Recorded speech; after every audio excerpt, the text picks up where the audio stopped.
আপকি আদালতে ভারতের সুরক্ষামন্ত্রী রাজনাথ সিং এর ওপর অভিযোগ হলো যে এনাদের রাজত্বে প্রতিবেশীরা চোখ রাঙায়। রাজনাথজি, পাকিস্তানে ভোট হয়েছে, শাহবাজ শরীফ ওয়াজির আজম হয়েছেন, আর প্রথম স্পিচেই উনি বলেছেন যে কাশ্মীরে কাশ্মীরিদের খুন করা হচ্ছে, সমস্ত অঞ্চল একদম রক্তে মাখামাখি, আর আমরা আমাদের কাশ্মীর নিয়েই ছাড়বো। আরে কাশ্মীরকে কেউ কি করে নেবে? ওরা বরং নিজেদের পিওকে নিয়ে চিন্তা করুক, পাক অকুপাইড কাশ্মীর নিয়ে চিন্তা করুক। আর ১.৫ বছর আগে বলেছিলাম যে আমাদের কারোর ওপরে আক্রমণ করে কোনো কিছু কব্জা করার প্রয়োজন পড়বে না। বরং পাক অকুপাইড এরকম পরিস্থিতি তৈরি হচ্ছে সেখানে যে পাক অকুপাইডের মানুষরা নিজেরাই এটা দাবি করছেন যে আমাদের ভারতে ঢুকিয়ে নেওয়া হোক। তাহলে কি আপনার প্ল্যান তৈরি হয়ে গেছে? না, এই সম্পর্কে আমি কোনো কিছুই বলবো না। আমার বলা উচিতও না। আমরা কারোর ওপর আক্রমণ করি না। আপনি হয়তো দেখেছেন, ভারতের একটা চরিত্র আছে। ভারত আজ পর্যন্ত পৃথিবীর কোনো দেশের উপর কখনো আক্রমণ করেনি, আর না পৃথিবীর কোনো দেশের ১ ইঞ্চি জমির ওপরও কখনো কব্জা করেছে। এই হলো আমাদের চরিত্র।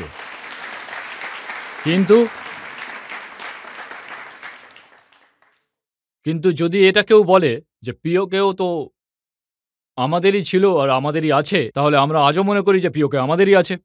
কিন্তু পার্লামেন্টে অধীর রঞ্জন হ্যাঁ। চৌধুরী আপনাকে বলেছিলেন যে ওরা কি পিওকে নিয়ে আসবে, একটা আপেল তো অন্তত নিয়ে আসুক দেখি। আ ওদেরকে বলতে দিন। এটা আমার বিশ্বাস যে ওরা নিজেরাই আসবে ভারতের সঙ্গে। কিন্তু আমি রিপোর্টে দেখেছি সীমান্তে গন্ডগোল চলছে, সেখানে হেভি ডিউটি কমব্যাট হেলিকপ্টার পাঠানো হচ্ছে কোথায়? পাকিস্তানের সীমান্তে। তেমন কিছুই নয়। না, কোনো সমস্যাই নেই।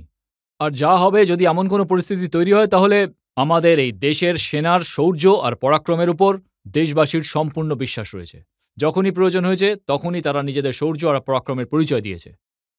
আর ভারতের মাথা সর্বদা উঁচু করেছে, আর ভবিষ্যতেও ওরা ভারতের মাথা উঁচু রাখবে। আমি সম্পূর্ণ আস্থা রাখি। কাছ থেকে আমাদের আর্মি, আমাদের এয়ার ফোর্স, আমাদের নেভি, ৩ টে সার্ভিসেসেরই আধিকারিক এবং সেনাদের ঔজ্জ্বল্যতা আমি দেখেছি। আর হোম মিনিস্টার থাকাকালীন সমস্ত প্যারামিলিটারি ফোর্সগুলো তারাও রোল প্লে করেছে, খুবই ইম্পর্টেন্ট রোল প্লে করেছে। তাদেরও ঔজ্জ্বল্যতাকেও আমি দেখেছি। আমাদের সম্পূর্ণ বিশ্বাস আছে, চিন্তার কোনো কারণই নেই। পাকিস্তানের ব্যাপারটা তো মাথায় ঢুকছে, চীনের দিক থেকেও কি কোনো বিপদ নেই? আরে বাবা, যদি কোনো বিপদ আসে তাহলে সামলে নেব। এটা কি এমন বড় ব্যাপার? চীন থেকে যদি আমাদের বিপদ আমাদের মাথায় চেপে বসে থাকে, কিছু হলে সামলে নেব। ভারত এখন আর অত কমজোরি নয় রজতবাবু। ভারত পৃথিবীর একটা শক্তিশালী দেশ হয়ে গেছে। রাহুল গান্ধী বলছিলেন যে আপনার কারণে চীন আর পাকিস্তান একসঙ্গে হাত মিলিয়েছে, এক হয়ে গেছে। এক হোক, এক হোক, তাতে কি?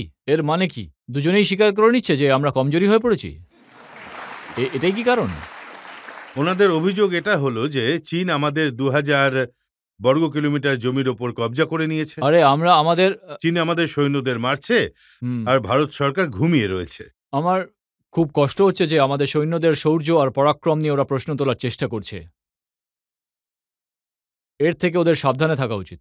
ভারতের কতখানি জমির উপর ৬২তে চায়না কব্জা করেছিল, কি কাণ্ড ঘটিয়েছিল, আমি সেসব মনে করাতে চাই না, আর আমি কখনো এসব নিয়ে চর্চাও করি না, কখনোই চর্চা করি না। কিন্তু আপনারা বিশ্বাস রাখুন, ভারতের ১ ইঞ্চি জমিও আমরা ছেড়ে দেব না। ১ ইঞ্চিও না। বিশ্বাস রাখতে পারেন।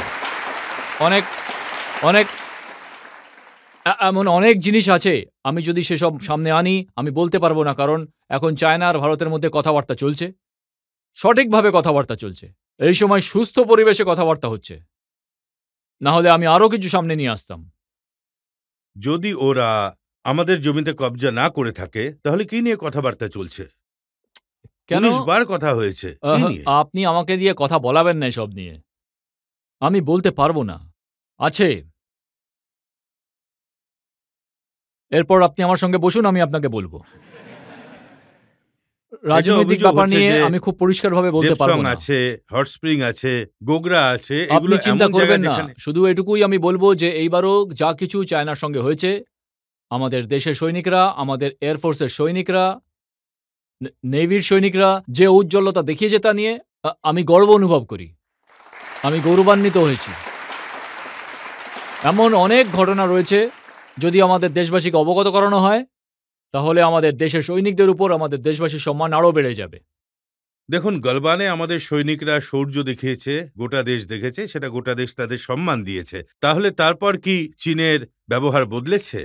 এখন দেখুন, গালওয়ানেও যা হয়েছিল, চায়নার সঙ্গে যে আমাদের লড়াই হয়েছিল, গুলি চলেনি কিন্তু ফিজিক্যালি লড়াই হয়েছিল। শারীরিকভাবে চায়নার সৈন্যদের সঙ্গে লড়াই হয়েছিল। আমাদের ২০টা সৈন্য শহীদ হয়েছিল। কিন্তু চায়নার কতজন সৈন্য শহীদ হয়েছিল? আমি বলছি না, বিদেশি এজেন্সিরা এটা বলছে 35 to 40। আমরা কিন্তু বলিনি। আমরা তো অ্যাকসেপ্ট করে নিয়েছিলাম যে আমাদের ২০ জন সৈন্য শহীদ হয়েছে।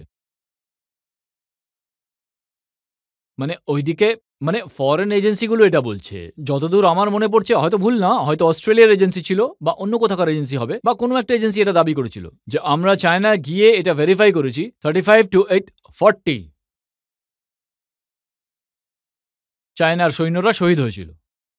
রাজনাথজি, জানুন ভালো করে। এটা মনে করা হয় যে চীনের যে ইনফ্রাস্ট্রাকচার রয়েছে বর্ডারে, হুম। সেটা অনেক বছর ধরে তৈরি করা হচ্ছে আর সেটা খুবই স্ট্রং, আর আমাদেরটা এত স্ট্রং নয়। এটা সত্যি কথা। ইনফ্রাস্ট্রাকচার ডেভেলপমেন্ট সীমার উপরে চায়না খুব সক্রিয়তার সঙ্গে কাজ করছে। এতে কোনো দ্বিধা নেই। আর প্রথম দিক থেকে বহুদিন যাবত করে আসছে।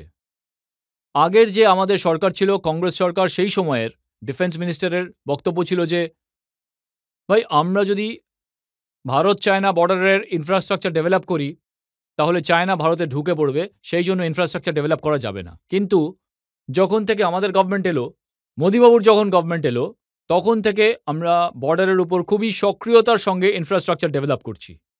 খুবই সক্রিয়তার সঙ্গে। এখন আপনি নিজের চোখে সেটা দেখে আসতে পারেন।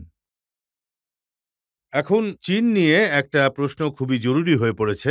রাহুল গান্ধী যেটা বলেন, ওনার কারণে ওনার পার্টির বাকি লোকজনরাও বলেন যে নরেন্দ্র মোদী চীনকে ভয় পান।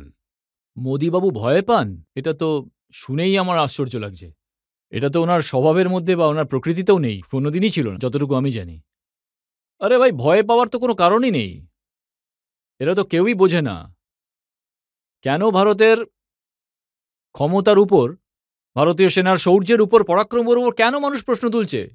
ভারতের সুরক্ষা মন্ত্রীর বিশ্বাস যে চীন যদি কখনো চোখ তুলে তাকায় বা আক্রমণ করার সাহস করে, তাহলে আমরা সেটা হ্যান্ডেল করতে পারবো। যাক, পরমাত্মা ওদের সদ্বুদ্ধি দিক যে এরকম কাণ্ড যেন না করে। দেখুন, ভারতের একটা চরিত্র রয়েছে। ভারত আজ পর্যন্ত পৃথিবীর কোনো দেশের উপর কখনো আক্রমণ করেনি, আর না পৃথিবীর কোনো দেশের ১ ইঞ্চি জমির উপরও কব্জা করেছে। এটা হলো ভারতের চরিত্র। কিন্তু এমনিতে সত্যি কথা হলো, আমাকে যদি কেউ জিজ্ঞেস করে, সমস্ত প্রতিবেশীদের সঙ্গে আমরা ভালো সম্পর্ক তৈরি করেই রাখতে চাই। কিন্তু ভারতের আত্মসম্মানের মূল্যের উপর কিন্তু নয় রজতবাবু। সম্পর্ক তৈরি করে রাখতে চাই, কিন্তু ভারতের আত্মসম্মানের উপর যদি কেউ কোনো আঘাত করার চেষ্টা করে, তাহলে তার মুখের ওপর জবাব দেওয়ার ক্ষমতা আছে ভারতের। কিন্তু কিন্তু প্রতিবেশীদের সঙ্গে ভালো সম্পর্ক তৈরি করে রাখতেই চাই আমরা। কারণ আমাদের অটলবাবু বলতেন যে আমাদের লক্ষ্য রাখা উচিত, জীবনে বন্ধু বদলাতে পারে, কিন্তু প্রতিবেশী কখনো বদলায় না। এই জন্যই প্রতিবেশীদের সঙ্গে ভালো সম্পর্ক তৈরি করে রাখা উচিত। হ্যাঁ, আরো দু একটা প্রশ্ন আমরা নিতে পারি। স্যার, আপনার কাছে আমার এটাই প্রশ্ন যে আমরা এখন আমাদের যে ডিফেন্স সিস্টেম রয়েছে সেটা ওয়ার্ল্ডে ৪ নম্বরে রয়েছে, যেমনটা আপনারা খুবই পরিশ্রম করে করেছেন আর আমরা সেখানে পৌঁছে গেছি। বাট স্টিল আপনার কি মনে হয় সেটাতে ইমপ্রুভমেন্টের স্কোপ আছে?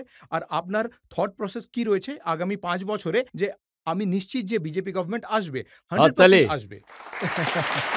হ্যাঁ, ৫ বছরে আর আগামী ১০ বছরে আমরা ডিফেন্সের আরো কতটা ইমপ্রুভমেন্ট দেখতে পারবো, যাতে আমরা তৃতীয় বা দ্বিতীয় স্টেজে পৌঁছতে পারি? ভারত যে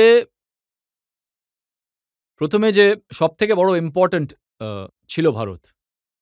আজ আমরা পৃথিবীর টপ 25 এক্সপোর্টার কান্ট্রিতে এসে দাঁড়িয়েছি ১০ বছরে। এমনিতে আমি যে টার্গেট তৈরি করেছি, আমাদের চেষ্টা এটাই যে 2028-29 শেষ হতে হতে আমাদের এক্সপোর্ট, যেটা আজ ২০,০০০ কোটি টাকা, সেটা অ্যাপ্রক্সিমেটলি 50,000 কোটি পর্যন্ত পৌঁছে যাবে। এটাই হলো আমাদের চেষ্টা। গত ১০ বছর ধরে আপনার রুলিং পার্টি আছে আর বিকাশও দেখা যাচ্ছে। কিন্তু এই ব্যাপারটার সাথে কতটুকু সহমত হবেন? একটা স্ট্রং রুলিং পার্টি সাথে একটা স্ট্রং অপোজিশন পার্টি হওয়া খুব দরকার। হ্যাঁ, হওয়া উচিত। এটা অত্যন্ত জরুরি। কিন্তু তাতে আমাদের দোষটা কোথায় মা? আমাদের পার্টির দোষটা কোথায়? এখন এটা তো ওদের বোঝা উচিত। আমরা চাই যে হেলদি ডেমোক্রেসির জন্য এটা জরুরি। মানে আপনি কি এগ্রি করছেন যে একটা স্ট্রং অপোজিশন পার্টি একদম হওয়া এগ্রি দরকার? করছি। কিন্তু অপোজিশন কিন্তু কেউ হতে পারবে না। আপনি বাঁচতেই দেন না।